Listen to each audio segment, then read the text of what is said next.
Hi friends, ഇന്നലെ March 13 മാർക്കറ്റിലുണ്ടായ ആ blood ബാത്തിന് ശേഷം ഇന്ന് ഒരു റിലീഫ് റാലി മാർക്കറ്റിൽ കാണാൻ സാധിച്ചിട്ടുണ്ട്. സ്മോൾ ക്യാപ്പിലെ ഒരു 3% ഒരു അമ്പിച്ച റാലി നടന്നതായിട്ട് കാണാം. ബാങ്ക് നിഫ്റ്റി ഇൻഡെക്സ് ഒഴിച്ച് ബാക്കി എല്ലാ ഇൻഡെക്സുകളിലും അഡ്വാൻസ് ചെയ്ത സ്റ്റോക്കുകളാണ് കൂടുതൽ. ഡിക്ലൈൻ ചെയ്ത സ്റ്റോക്കുകൾ വളരെ കുറവാണ്. അതായത് താഴോട്ടേക്ക് പോയ സ്റ്റോക്കുകൾ വളരെ കുറവാണ്. നിഫ്റ്റി സ്മോൾ ക്യാപ്പ് 100 സ്റ്റോക്കിൽ 79ഓളം സ്റ്റോക്കുകൾ മുന്നേറിയപ്പോൾ 19ഓളം സ്റ്റോക്കുകൾ മാത്രമാണ് താഴോട്ട് പോയത്. അഡ്വാൻസ് ചെയ്ത സ്റ്റോക്കുകൾ നോക്കുകയാണെങ്കിൽ നമുക്ക് സുപരിചിതമായ പല സ്റ്റോക്കുകളും നമുക്ക് അവിടെ കാണാൻ കഴിയും. BLS international, SJVN, Hindustan copper, rights, Cochin shipyard, അതുപോലെ പല PSU കമ്പനികളും ഇതിൽ വന്നിട്ടുണ്ട്. മാംഗ്ലൂർ റിഫൈനറി, അതേപോലെ പല സ്മോൾ ക്യാപ്പ് സ്മൈട്രിപ്പ്, data pattern, angel one, Welspun living, അങ്ങനെ ടണൽ ഓഫ് പ്ലാറ്റ്ഫോം, HFCL, അങ്ങനെ തുടങ്ങി ധാരാളം സ്റ്റോക്കുകൾ ഒരു മുന്നേറ്റം ഉണ്ടായതായിട്ട് നമുക്ക് കാണാൻ കഴിയുന്നുണ്ട്. അപ്പോൾ ഈ ഒരു സാഹചര്യത്തിൽ നമുക്ക് ഈ സ്മോൾ ക്യാപ്പിൽ ആവറേജ് ചെയ്യുകയോ അല്ലെ ഫ്രഷ് എൻട്രി എടുക്കുകയൊക്കെ ചെയ്യാമോ എന്നാണ് പലരും ചോദിക്കുന്നത്. ആ ഒരു വിഷയത്തെ കുറച്ചുകൂടി ഒരു ക്ലാരിഫൈ ചെയ്യാനാണ് ഈ വീഡിയോയിൽ ശ്രമിക്കുന്നത്. R4iയിലേക്ക് എല്ലാവർക്കും ഒരിക്കൽ കൂടി സ്വാഗതം. സ്മോൾ മിഡ് ക്യാപ് സ്റ്റോക്കുകളിലെ കറക്ഷൻ ഒരു തുടക്കം മാത്രമാണെന്നും അതൊരു സ്റ്റോക്ക് മാർക്കറ്റ് ബബിളിലേക്ക് പോവുകയാണെന്നും അഥവാ ഒരു കുമിള രൂപം കൊള്ളുകയാണെന്നും അത് ഏത് സമയം പൊട്ടുമെന്നുമുള്ള ഒരു അന്തരീക്ഷം കഴിഞ്ഞ കുറേ മാസങ്ങളെ സൃഷ്ടിക്കപ്പെട്ടിരുന്നു. അപ്പോൾ അത്തരം അവസ്ഥയിലേക്ക് നീങ്ങുന്നതിൻ്റെ സൂചനകളും മാർക്കറ്റ് തന്നിരുന്നു. ഇപ്പോൾ നിഫ്റ്റി സ്മോൾ ക്യാപ്പ് ഇൻഡെക്സിൻ്റെ റിട്ടേൺ നോക്കിക്കഴിഞ്ഞാൽ 52% റിട്ടേൺ നൽകിയതായിട്ട് കാണാം കഴിഞ്ഞ ഒരു വർഷം. നിഫ്റ്റി മിഡ് ക്യാപ് സെഗ്മെൻറ്റിൽ 50% റിട്ടേണും, നിഫ്റ്റി 50ൽ 30% റിട്ടേണാണ്. നിഫ്റ്റി മൈക്രോ ക്യാപ്പിൽ 70% റിട്ടേണും നമുക്ക് കാണാൻ കഴിയും. അപ്പോൾ സ്റ്റോക്ക് മാർക്കറ്റിൻ്റെ വളർച്ച, ഇത്തരം ഇൻഡെക്സുകളുടെ വളർച്ച അതിൻ്റെ ഏണിങ്സുമായി തട്ടിച്ച് നോക്കി ആ വളർച്ച ന്യായീകരിക്കപ്പെടുന്നതാണോ എന്നൊരു പരിശോധന നമ്മളെപ്പോഴും ഇങ്ങനെയുള്ളൊരു സാഹചര്യത്തിൽ നടത്തേണ്ടതുണ്ട്. ഇപ്പോൾ നിഫ്റ്റിയുടെ ഒരു ഏണിംഗ് പെർ ഷെയറിൻ്റെ ഒരു ഗ്രാഫ്, ഒരു ചാർട്ട് നമ്മൾ നോക്കിക്കഴിഞ്ഞാൽ വളരെ രസകരമായ കുറേ കാര്യങ്ങൾ കാണാൻ കഴിയും. 2021 മാർച്ച് 13 മുതൽ ഈ 2024 മാർച്ച് 13 വരെയുള്ള ഒരു വർഷം ഈ നിഫ്റ്റിയുടെ ഗ്രാഫിൽ നമുക്ക് നിഫ്റ്റി 50 സ്റ്റോക്കുകൾ ഉണ്ടാക്കിയിട്ടുള്ള ഏണിംഗ് പെർ ഷെയർ എന്ന് പറയുന്നത് ഈ ഇപ്പോൾ കഴിഞ്ഞ മാർച്ച് 13 ഡാറ്റ നോക്കുകയാണെങ്കിൽ 968ആണ്. അതായത് ഇയർ ഓൺ ഇയറിൽ 14% ഒരു വളർച്ചയാണ് ഏണിംഗ് പെർ ഷെയറിൽ കാണുന്നത്. എന്നാൽ നിഫ്റ്റി സ്മോൾ ക്യാപ്പിൻ്റെ ആ 250 ഇൻഡെക്സ് നമ്മൾ നോക്കിക്കഴിഞ്ഞാൽ അതിലെ ഏണിംഗ് പെർ ഷെയർ 518 മാത്രമാണ്. അതായത് വെറും 3% വളർച്ചയാണ് അവിടെ രേഖപ്പെടുത്തിയിട്ടുള്ളത്. എന്നാൽ ഇതിൻ്റെ വിപരീത ദിശയിലാണ് നമുക്ക് PE റേഷ്യോ കാണാൻ കഴിയുന്നത്. നിഫ്റ്റിയുടെ 50യുടെ PE റേഷ്യോ നമ്മൾ ഈ സ്മോൾ ക്യാപ്പുമായിട്ട് കമ്പയർ ചെയ്താൽ നമുക്ക് കാണാൻ കഴിയും. നിഫ്റ്റിയുടെ PE റേഷ്യോ മാർച്ച് 13 അവസാനിച്ച PE റേഷ്യോ എന്ന് പറയുന്നത് 22.71 അതായത് ഇവിടെ PE റേഷ്യോയിലുണ്ടായിട്ടുള്ള വർധനവ് എന്ന് പറയുന്നത് 12% ആണ് ഒരു വർഷത്തെ. എന്നാൽ സ്മോൾ ക്യാപ്പിൻ്റെ PE റേഷ്യോ രേഖപ്പെടുത്തിയിട്ടുള്ളത് മാർച്ച് 13 25.97 ഇതിൻ്റെ വളർച്ച 46%. അപ്പോൾ യഥാർത്ഥത്തിൽ ഈ സ്മോൾ ക്യാപ്പിൻ്റെ PE റേഷ്യോ ഇപ്പോൾ കുറഞ്ഞതാണ്. ഈ കഴിഞ്ഞ 1-2 ആഴ്ചകൾ ഉണ്ടായിട്ടുള്ള സെല്ലിങ്ങിൻ്റെ ഭാഗമായിട്ട് കുറഞ്ഞതാണ്. അതിൻ്റെ ഫെബ്രുവരി മാസത്തിൽ അത് അതിൻ്റെ ഹയസ്റ്റ് പീക്കിലെത്തിയിരുന്നു, ഏകദേശം 30 എത്തിയിരുന്നു. അതായത് നിഫ്റ്റി 50യുടെ ഏണിങ്സ് 14% വളർന്നപ്പോൾ അതിൻ്റെ PE ഒരു 12% അതിനോടനുബന്ധിച്ചാണ് വളർന്നുകൊണ്ടിരുന്നത്. അതായത് ആ PEയുടെ വളർച്ചയാലും ഏണിംഗ് പെർ ഷെയറിൻ്റെ വളർച്ചയാലും രണ്ടും ന്യായീകരിക്കാൻ പറ്റുന്ന രീതിയിലുള്ളൊരു വളർച്ചയാണ് അവിടെ കാണാൻ കഴിയുന്നത്. എന്നാൽ സ്മോൾ ക്യാപ്പിൽ വെറും 3% വളർച്ച ഉണ്ടായപ്പോൾ, അതായത് ഏണിംഗ് പെർ ഷെയറിൽ 3% വളർച്ച ഉണ്ടാകുമ്പോൾ PEയിലുണ്ടായിട്ടുള്ള വളർച്ച 46%. അപ്പോൾ അതിൻ്റെ അർത്ഥം സ്റ്റോക്കുമായിട്ട് പുലബന്ധമില്ലാത്തൊരു PE റേഷ്യോ ആണ് നമുക്ക് സ്മോൾ ക്യാപ്പിൻ്റെ എൻറ്റയർ ഇൻഡെക്സിൽ കാണാൻ കഴിയുന്നത്. അപ്പോൾ ഇതാണ് ഈ സെബി ചീഫിനെയും മൊത്തം മാർക്കറ്റ് അനലിസ്റ്റുകളെയും ഈ market small mid cap segment ഒരു ബബിളിലേക്ക് പോവുകയാണ് എന്നൊരു പ്രവചനത്തിലേക്ക് നീങ്ങാൻ കാരണം. അവർ ബബിൾ ഉണ്ടാവും എന്ന് പറഞ്ഞിട്ടില്ല, അവർ പറഞ്ഞത് ഫ്രോത്ത് എന്നുള്ള വാക്കാണ്, നുര എന്ന വാക്കാണ് ഉപയോഗിച്ചിട്ടുള്ളത്. എന്നാൽ 25 മുതൽ 30 വരെയുള്ള PE റേഷ്യോ അത് ഒരു ബബിൾ സാധ്യത അല്ലെന്നും ചില മിഡ് ക്യാപ്പ് മൈക്രോ ക്യാപ്പ് അതുപോലെ SME പോക്കറ്റുകളിൽ ഒരു ഫ്രോത്ത് രൂപപ്പെട്ടിട്ടുണ്ടാകാനുള്ള സാധ്യതയാണ് യഥാർത്ഥത്തിൽ സെബി അവിടെ പറഞ്ഞിട്ടുള്ളത്. കൂടാതെ പ്രൈസ് മാനിപ്പുലേഷനും പ്രത്യേകിച്ച് IPOകളിലും അതുപോലെ ഈ സ്മോൾ സ്കെയിൽ ഇൻഡസ്ട്രിയിൽ വരുന്ന സ്റ്റോക്കുകളിലും ഒക്കെ ഒരു മാനിപ്പുലേഷൻ നടക്കുന്നതായിട്ടും പ്രൈസിൻ്റെ ബോധപൂർവം ഉയർത്തുന്നതായിട്ടുമുള്ള സാധ്യതകളെക്കുറിച്ചൊക്കെ അന്വേഷിക്കണം എന്നുള്ള ഒരു ഇതാണ് CB പറഞ്ഞിട്ടുള്ളത്. അപ്പോൾ അതിൻ്റെ ഭാഗമായിട്ടാണ് 13 ഉണ്ടായിട്ടുള്ള, അതായത് ഇന്നലെ ഉണ്ടായിട്ടുള്ള കറക്ഷൻ. എന്നാൽ ജെഫ്രി പോലെയുള്ള ബ്രോക്കറേജ് ഹൗസുകൾ ഈ ഒരു കറക്ഷനെ വളരെ ഹെൽത്തി ആയിട്ടാണ് കാണുന്നത്. അതായത് സ്മോൾ ക്യാപ്പ് പൂർണ്ണമായും തകർന്നു എന്നവർ പറയുന്നില്ല. ഇത് ഒരു ഹെൽത്തി, ഇത് ആവശ്യമായിട്ടുള്ള ഒരു കറക്ഷനാണ് എന്ന രീതിയിലാണ് അവരുടെയൊക്കെ റിപ്പോർട്ടുകൾ വരുന്നത്. അപ്പോൾ ഈ ഫ്രോത്ത് എന്ന് പറഞ്ഞാൽ അത് നുര എന്നാണ് അർത്ഥം. ബബിൾ എന്ന് പറഞ്ഞാൽ കുമിളയാണ്. ഇപ്പോൾ കുമിള ഒറ്റ ഒരു പിന്നിങ്ങിലൂടെ നമുക്ക് പൊട്ടിത്തകർന്നു പോകും. എന്നാൽ ഫ്രോത്ത് എന്ന് പറയുന്നത് ചെറിയ ചെറിയ കുമിളകളുടെ ഒരു കൂട്ടമാണ്. അപ്പോൾ അതുകൊണ്ട് തന്നെ ഒരു ബബിൾ പോലെ അപകടകാരിയല്ല ഫ്രോത്ത്.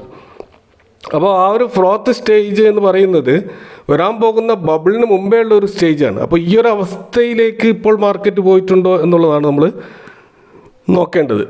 ഈ സ്റ്റോക്ക് മാർക്കറ്റ് ബബിള് ഉണ്ടാകാൻ കുറേ സ്റ്റേജുകളുണ്ട്. ഇപ്പോൾ ആദ്യത്തേത് ഡിസ്പ്ലേസ്മെൻറ്റ്, രണ്ടാമത്തേത് ബൂം എന്നൊക്കെ പറയുന്ന സ്റ്റേജ് ഉണ്ട്. ഡിസ്പ്ലേസ്മെൻറ്റിൽ എന്ന് വെച്ചാൽ പണം ഒരു സ്ഥലത്ത് നിന്ന് മറ്റൊരു സ്ഥലത്തേക്ക് മാറുകയാണ്.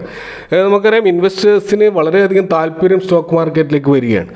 അതിൻ്റെ ഭാഗമായിട്ട് മറ്റെവിടെയും ഇൻവെസ്റ്റ് ചെയ്യാതെ, പ്രത്യേകിച്ച് ഫിക്സഡ് ഡെപ്പോസിറ്റിലോ അതുപോലെ ഫിക്സഡ് ഇൻകം കിട്ടുന്ന മറ്റു മേഖലകളിലോ റിയൽ എസ്റ്റേറ്റിലൊക്കെ ഇട്ടുള്ള പണം, അല്ലെങ്കിൽ ഗോൾഡിലൊക്കെ ഇട്ടിട്ടുള്ള പണം ഇതിലേക്ക് ഡിസ്പ്ലേസ് ചെയ്യപ്പെടുകയാണ്.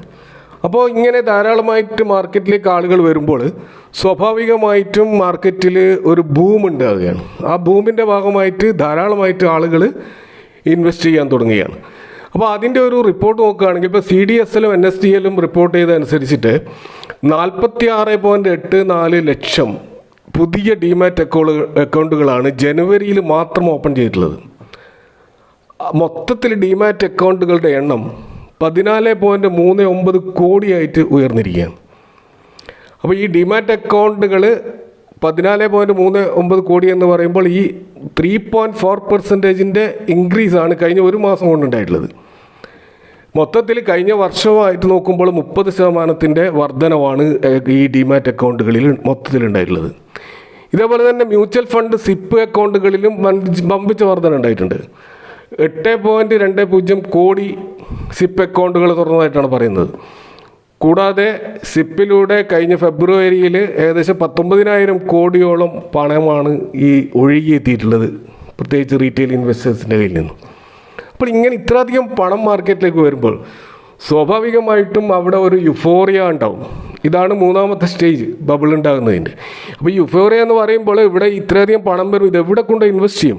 സ്വാഭാവികമായിട്ടും മ്യൂച്വൽ ഫണ്ട് കമ്പനികളൊക്കെ കൂടുതൽ കോൺസെൻട്രേറ്റ് ചെയ്യുന്നത് small and mid cap, micro cap സെഗ്മെൻറ്റിലാണ്. കാരണം ഇൻവെസ്റ്റ് ചെയ്തവർക്ക് റിട്ടേൺ ആണ് ആവശ്യം. നല്ല റിട്ടേൺ കൊടുത്തിട്ടില്ലെങ്കിൽ അവർ ഇൻവെസ്റ്റ് ചെയ്യില്ല. അപ്പോൾ ഇങ്ങനെ ഒരു മത്സരത്തിൻ്റെ ഭാഗമായിട്ട് അവർ കൂടുതൽ ഇൻവെസ്റ്റ് ചെയ്യുന്ന ഇത്തരം സ്മോൾ ആൻഡ് മിഡ് ക്യാപ്പ് സ്റ്റോക്കുകളിലൊക്കെയാണ്. അപ്പോൾ ഇത്തരത്തിലുള്ളൊരു ഭ്രാന്തമായ ആവേശം മൊത്തത്തിൽ ഡിമാറ്റ് അക്കൗണ്ടുകളിലും ഇൻവെസ്റ്റ് ചെയ്യുന്നവരെ സംബന്ധിച്ചിടത്തോളം അവരും ഈ പറയുന്ന സ്മോൾ ആൻഡ് മൈക്രോ ക്യാപ്പ് എന്നീ സ്റ്റോക്കുകളിലൊക്കെയാണ് ഇൻവെസ്റ്റ് ചെയ്യുന്നത്. അപ്പോൾ ഈ സ്റ്റോക്കിൻ്റെ ഇൻട്രൻസിക് വാല്യൂ പരിഗണിക്കാതെ എന്ത് വില കൊടുത്തും സ്റ്റോക്ക് വാങ്ങുന്ന ഈ ഒരു സ്റ്റേജിലേക്ക്, അപ്പോൾ സ്റ്റോക്കുകളുടെ ഏണിങ്സും അതിൻ്റെ പ്രൈസ് ഗ്രോത്തുമായി പുലബന്ധമില്ലാത്ത പ്യുവർലി സ്പെക്യുലേറ്റീവ് ആയിട്ടുള്ള ഒരു മാർക്കറ്റാണ് നമുക്ക് കാണാൻ കഴിയുന്നത്. അപ്പോൾ അതുകൊണ്ട് തന്നെ സ്മോൾ മൈക്രോ മിഡ് ക്യാപ്പ് സ്റ്റോക്കുകളിൽ നമുക്ക് കാണാൻ കഴിയുന്നത് ഒരു ഹയർ വാല്യുവേഷനാണ്. അതിൻ്റെ ഇൻട്രൻസിക് വാല്യൂമായി ബന്ധമില്ലാത്തൊരു വാല്യുവേഷനാണ് കാണുന്നത്. ഈ ഒരു സ്റ്റേജ് ആണ് നമ്മൾ ഈ ഒരു യുഫോറിയ ഇല്ലാതാക്കിയിട്ടില്ലെങ്കിൽ ഭാവിയിൽ അത് ബബിളിലേക്ക് പോവുകയും വലിയൊരു പൊട്ടലുണ്ടാവുകയും ചെയ്യും. അപ്പോൾ അത് ഒഴിവാക്കാനാണ്, ആ ഒരു അവസ്ഥയിലേക്ക് മാർക്കറ്റ് പോകാതിരിക്കാനാണ് സെബി ഇപ്പോൾ ചില പ്രിക്കോഷനുമായിട്ട് മുന്നോട്ട് വന്നത്. അപ്പോൾ സെബി മ്യൂച്വൽ ഫണ്ടുകളുടെ അംബ്രല ഓർഗനൈസേഷനായിട്ടുള്ള AMFI അഥവാ association of mutual fund India അവരോട് പറഞ്ഞിട്ടുള്ളത് അവരുടെ നിയന്ത്രണത്തിലുള്ള വിവിധ AMCകളോട്, പ്രത്യേകിച്ച് സ്മോൾ ആൻഡ് മിഡ് ക്യാപ് സെഗ്മെൻറ്റിലൊക്കെ ഇൻവെസ്റ്റ് ചെയ്യുന്ന AMCകളോട് ഒരു സ്ട്രെസ് ടെസ്റ്റ് നടത്താനാണ് പറഞ്ഞിട്ടുള്ളത്. അപ്പോൾ ഈ സ്ട്രെസ് ടെസ്റ്റ് എന്ന് പറഞ്ഞു കഴിഞ്ഞാൽ അതിൽ കുറേ കാര്യങ്ങളാണ് പ്രത്യേകിച്ച് ചെയ്യേണ്ടത്. ഒന്ന്, ടോപ്പ് 10 ഇൻവെസ്റ്റേഴ്സ് ആരാണെന്ന് അവർ അറിയിക്കണം. അതായത് ഈ മ്യൂച്വൽ ഫണ്ടിൽ ഇൻവെസ്റ്റ് ചെയ്തിട്ടുള്ള ടോപ്പ് 10 ഇൻവെസ്റ്റേഴ്സ് ഓരോ AMCകളിലും ആരാണ് എന്നുള്ളത് അവർ ആ റിപ്പോർട്ട് പുറത്തുവിടണം. 2, നോർമലായിട്ടുള്ള മറ്റ് ഡാറ്റകൾ ഇപ്പോൾ standard deviation, beta, alpha ratio, sharp ratio പോലെയുള്ള സാധാരണ മ്യൂച്വൽ ഫണ്ടിനെ വിലയിരുത്തുന്നതിന് ഉപയോഗിക്കുന്ന ഡാറ്റകളുടെ ഫുൾ ഡീറ്റെയിൽസൊക്കെ അവർ ഈ ആഴ്ച തന്നെ കൊടുക്കണം. കൂടാതെ ടേൺ ഓവർ റേഷ്യോ എത്രമാത്രമുണ്ട് എന്നുള്ളത് കൂടി അവർ പറയണം. കാരണം സാധാരണഗതിയിൽ മ്യൂച്വൽ ഫണ്ടുകൾ സ്റ്റോക്കുകൾ വിൽക്കുകയും വാങ്ങുക എന്നുള്ളത് വളരെ ഫ്രീക്വൻ്റായി ചെയ്യുന്നൊരു കാര്യമല്ല. അവർ ലോങ് ടേം ആയിട്ടാണ് പൊതുവെ ഇൻവെസ്റ്റ് ചെയ്യാറുള്ളത്. പക്ഷേ വളരെ വ്യാപകമായിട്ടുള്ള ടേൺ ഓവർ സ്റ്റോക്കുകൾ നടക്കുന്നുണ്ടെന്നും സ്റ്റോക്കുകൾ വിൽക്കുകയും വാങ്ങുകയും ചെയ്തുകൊണ്ട് അതിൻ്റെ പ്രൈസ് കൃത്യമായിട്ട് ഉയർത്തുന്നുണ്ടെന്നുമുള്ള ഒരു ആരോപണം കൂടി SEBI ഉന്നയിക്കുന്നുണ്ട്. അതിൻ്റെ ഭാഗമായിട്ട് ഈ ടേൺ ഓവർ എല്ലാ മ്യൂച്വൽ ഫണ്ട് കമ്പനികളും സമർപ്പിക്കണമെന്നും ഇതിൻ്റെ ഭാഗമായിട്ട് പറയുന്നുണ്ട്. കൂടാതെ മറ്റൊരു പ്രധാനപ്പെട്ട കാര്യം, ഇൻ കേസ് ഒരു വേസ്റ്റ് കേസ് വന്നു കഴിഞ്ഞാൽ ആളുകൾ വ്യാപകമായിട്ട് മ്യൂച്വൽ ഫണ്ട് റിഡീം ചെയ്യുമ്പോൾ സ്വാഭാവികമായിട്ടും ഇപ്പോൾ ഉദാഹരണത്തിന് ഒരു 25% റിഡീം ചെയ്യേണ്ടി വന്നു കഴിഞ്ഞാൽ അത് മൊത്തം വിൽക്കാൻ ശ്രമിച്ചു കഴിഞ്ഞാൽ നമ്മളൊരു സാധാരണ റീറ്റെയിൽ ഇൻവെസ്റ്റേഴ്സ് വിൽക്കുന്ന പോലെയല്ല മ്യൂച്വൽ ഫണ്ട് കമ്പനികളുടെ കാര്യം. വലിയ ക്വാണ്ടിറ്റിയാണുള്ളത്. ഇത് വിൽക്കാൻ വേണമെങ്കിൽ അത് വാങ്ങാൻ ആളുകൾ വേണം. അപ്പോൾ സ്വാഭാവികമായിട്ടും അവിടെ വലിയൊരു പ്രശ്നങ്ങളുണ്ടാകും. ലിക്വിഡിറ്റിയുടെ പ്രശ്നം വരും. ആളുകൾക്ക് പണം തിരിച്ചു കൊടുക്കാൻ പറ്റാത്ത അവസ്ഥ വരും. മ്യൂച്വൽ ഫണ്ട് ഹൗസുകൾ വലിയ പ്രശ്നങ്ങൾ നേരിടും.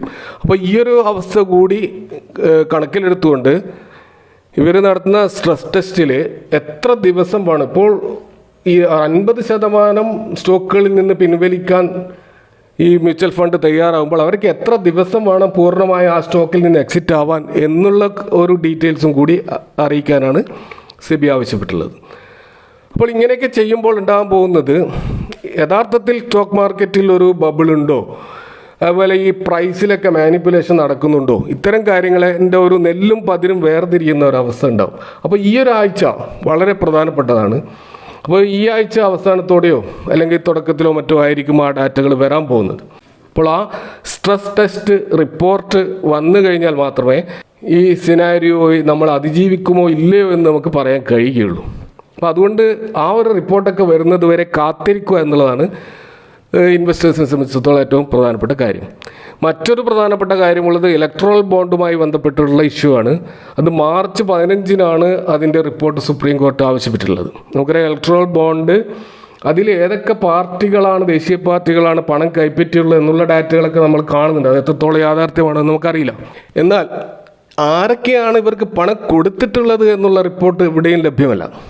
അത് സ്റ്റേറ്റ് ബാങ്ക് ഓഫ് ഇന്ത്യയുടെ കയ്യിലും അതേപോലെ ഈ പണം കൊടുത്തിട്ടുള്ള ഇലക്ട്രൽ ബോണ്ട് കൊടുത്തിട്ടുള്ള കമ്പനികൾക്ക് മാത്രമേ അറിയാൻ പറ്റുള്ളൂ. അപ്പോൾ അതുകൊണ്ട് തന്നെ ഈ ഒരു ഡാറ്റയാണ് സ്റ്റേറ്റ് ബാങ്ക് ഓഫ് ഇന്ത്യയോട് സുപ്രീം കോടതി ആവശ്യപ്പെട്ടുള്ളത്. അപ്പോൾ ആ ഡാറ്റ പുറത്തു വരികയാണെങ്കിൽ പല ലീഡിങ് കമ്പനികളും, കോർപ്പറേറ്റ് കമ്പനികൾ അതിൽ ഭാഗവാക്കായിട്ടുണ്ടോ, അങ്ങനെയുള്ള കമ്പനികൾക്ക് എന്ത് സംഭവിക്കും, അവരുടെ ഷെൽ കമ്പനികൾക്ക് പ്രശ്നങ്ങളുണ്ടാവുമോ, ഇങ്ങനെയുള്ള കുറേ കാര്യങ്ങൾ വരാൻ പോകുന്നുണ്ട്. അപ്പോൾ അതും മാർക്കറ്റിൽ ചില വളറ്റിലിറ്റികൾ സൃഷ്ടിക്കും. അതുകൊണ്ട് തന്നെ നമ്മൾ തീർച്ചയായും ഈ ആ ഡാറ്റ മാർച്ച് 15 തന്നെ വരാൻ പോവുകയാണ്. അതുകൊണ്ട് ഈ 2 ഡാറ്റകളും പുറത്തു വന്നുകൊണ്ട് മാർക്കറ്റിൽ ഒരു ക്ലാരിറ്റി വരുന്നത് വരെ ഇത്തരം സ്മോൾ ക്യാപ് സ്റ്റോക്കുകളിൽ നിന്നും ഒക്കെ വിട്ടു നിൽക്കുന്നതായിരിക്കും ഏറ്റവും നല്ലത് എന്നാണ് പറയാനുള്ളത്. അപ്പോൾ ഈ വീഡിയോയുമായി നിങ്ങളുടെ അഭിപ്രായങ്ങളും കമൻറ്റുകളും പങ്കുവെക്കുക. Thank you for watching. See you next time with another video.